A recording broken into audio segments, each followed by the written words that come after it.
छुटकी की दादी अपनी बहू की करतूत। सास ने गुस्से से पड़ोस की महिला को कहा, अभी पिछले हफ्ते ही तूने मियाँ बीवी भूखी छोड़ घूमने चले गए थे। मेरी इसी बहू ने 7 दिनों तक तुम्हारे घर पर खाना पानी, यहाँ तक कि तुम्हारे पैर दबाने जाती थी। सास बहू की ये कहानी पढ़कर आपकी आंखें सजल हो उठेगी। बहू कहाँ मर गई? अंदर से आवाज़ आया, जिंदा हूँ माँ जी।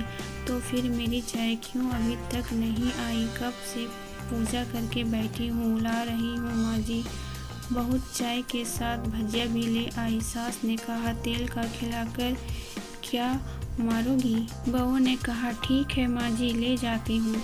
सास ने कहा, रहने दे, अब बना दिया है तो खा लेती हूँ। सास ने भजिया उठाई और कहा, कितनी गंदी भजिया बनाई है तूने। बहू, माँ जी मुझे कपड़े धोने हैं, मैं जाती हूँ। बहू दरवाजे के पास छिपकर खड़ी हो गई। सास भजिए पर टूट पड़ी और पूरी भजिया खत्म कर दी। बहू मुस्कुराई और काम पर लग गई। दोपहर के खाने का वक्त हुआ। सास ने फिर आवाज़ लगाई, कुछ खाने को मिलेगा? बहू ने आवाज़ नहीं दी। सास फिर चिल्लाई, भूखे मारोगी क्या? बहू आई, सामने खिचड़ी रख दी। सास गुस्से से, ये क्या है? मुझे इसे नहीं खाना, इसे ले जाओ। बहू ने कहा, आपको डॉक्टर ने दिन में खिचड़ी खाने को कहा है, खाना तो पड़ेगा ही। सास मुंह बनाते हुए, हाँ तू मेरी माँ बन जा। बहू फिर मुस्कुराई और चली गई। आज इनके घर पूजा थी। बहू सुबह 4 बजे से उठ गई। पहले स्नान किया, फिर फूल लगाई, माला बनाई, रसोई साफ की, पकवान और भोजन बनाया। सुबह के 10 बज गए। अब सास भी उठ चुकी थी। बहू अब पंडित जी के साथ भगवान के वस्त्र तैयार कर रही थी। आज ऑफिस की छुट्टी भी थी, उनके पति भी घर पे थे। पूजा शुरू हुई। सास चिल्लाई, बहू ये नहीं है, वो नहीं है। बहू दौड़ी दौड़ी आती और सब करती। अब दोपहर के 3 बज गए थे। आरती की तैयारी चल रही थी। पंडित जी ने सबको आरती के लिए बुलाया और सबके हाथों में थाली दी। जैसे ही बहू ने थाली पकड़ी, थाली हाथों से गिर पड़ी। शायद भोजन बनाते हुए बहू के हाथों में तेल लगा था, जिससे वो पोंछना भूल गई थी। सारे लोग तरह तरह की बातें करने लगे। कैसी बहू है, कुछ नहीं आता, एक काम भी ठीक से नहीं कर सकती है, ना जाने कैसे बहू उठा लाए। एक आरती की थाली भी संभाल नहीं सकी। उसके पति भी गुस्सा हो गए, पर सास चुप रही, कुछ नहीं कहा, बस यही बोल के छोड़ दिया, सीख रही है, सब सीख जाएगी धीरे धीरे। अब सबको खाना परोसा जाने लगा। बहू दौड़ दौड़ के खाना देती, फिर पानी लाती। करीब 70-80 लोग हो गए थे। इधर 2 नौकर और बहू अकेले, फिर भी वहाँ सारा काम बहुत ही अच्छे तरीके से करती। अब उसकी सास और कुछ आस पड़ोस के लोग खाने पर बैठे। बहू ने खाना परोसना शुरू किया। सबको खाना दे दिया गया। जैसे ही पहला निवाला सास ने खाया, तूने नमक ठीक नहीं डाला क्या? एक काम ठीक से नहीं करती, पता नहीं मेरे बाद कैसे ये घर संभालेगी।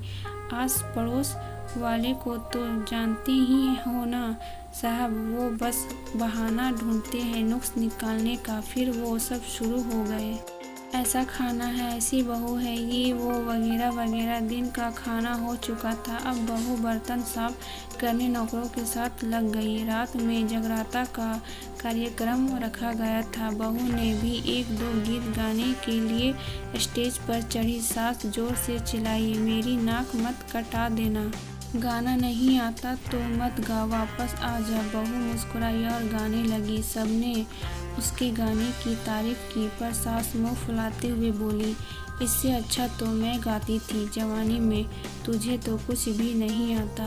बहू मुस्कुराई और चली गई। अब रात का खाना खिलाया जा रहा था। उसके पति के ऑफिस के दोस्त साइड में ही ड्रिंक करने लगे। उसका पति चिल्लाता है, थोड़ा पकोड़ा लाओ, तो सास चिल्लाती है, यहाँ दाल नहीं है। फिर चिल्लाता है, कोल्ड ड्रिंक नहीं है तो पकोड़े ले आओ। इधर उधर आखिर में उसके पति की शराब गिर पड़ी। उसके एक दोस्त पर और बोतल टूट गई। पति गुस्से में 2 थापड़ अपनी पत्नी को लगाते हुए रहता है। जाहिल कहीं की देखकर नहीं कर सकती, तुझे इतना भी काम नहीं आता। सारे लोग देखने लगे। उसकी पत्नी रोते हुए कमरे की तरफ दौड़ती। फिर उसके दोस्तों ने कहा, क्या यार, पूरा मूड खराब कर दिया। यहाँ नहीं बुलाया होता, हम कहीं और पार्टी कर लेते। कैसी अनपढ़ गंवार बीबी ला रखी है तूने। उसे तो मेहमानों की इज्जत और काम करना तक नहीं आता। तुमने तो हमारी बेइज्जती कर दी। अब आस पड़ोस की औरतों को और बहाना मिल गया था। वो कहने लगी, देखो क्या कर दिया तुम्हारी बहू ने, कोई काम की नहीं है। मैं तो कहती हूँ अपने बेटे की दूसरी शादी करा दो, छुटकारा पाओ इस गंवार से। सास उठी और अपने बेटे के पास जाकर उसे थप्पड़ मारा और कहा, अरे नालायक, तूने मेरी बहू को मारा। तेरी हिम्मत कैसे हुई, तेरी टांग तोड़ दूंगी। उसके बेटे के दोस्त कुछ कहने ही वाले थे कि उसकी माँ ने घूरते हुए कहा, चुप, बिल्कुल चुप। यहाँ दारू पीने आए हो, जबकि पता है आज पूजा है और तुम्हें पार्टी करनी है। कैसे संस्कार दिए हैं तुम्हारे माता पिता ने, और किसने मेरी बहू को जाहिल बोला। जरा इधर आओ, चप्पल से मारूंगी अगर मेरी बहू को किसी ने शब्द भी कहा तो। अरे पापी, तूने उस लड़की को बस इसीलिए मारा कि तेरी शराब टूट गई। पापी, वो बच्ची सुबह 4 बजे से उठी है, घर का सारा काम कर रही है, ना सुबह से नाश्ता किया है, ना दिन का खाना खाया, फिर भी हंसते हुए सबकी बातें सुनते हुए, ताने सुनते हुए घर के काम में लगी रही। तेरे यार दोस्त को वो अच्छी नहीं लगी। जूते से मारूंगी तेरे दोस्तों को जो कभी उन्होंने ऐसा कहा। उसके यार दोस्त चुपके से खिसक लिए। अब सास बहू के कमरे में गई और बहू का हाथ पकड़कर बाहर लाई। सबके सामने कहने लगी, किसने कहा था अपनी बहू को घर से निकाल के दूसरी बहू ले आओ, जरा सामने आओ। कोई सामने नहीं आया। फिर सास ने कहा, तुम जानती भी क्या हो इस लड़की के बारे में। ये मेरी माँ भी है, बेटी भी है।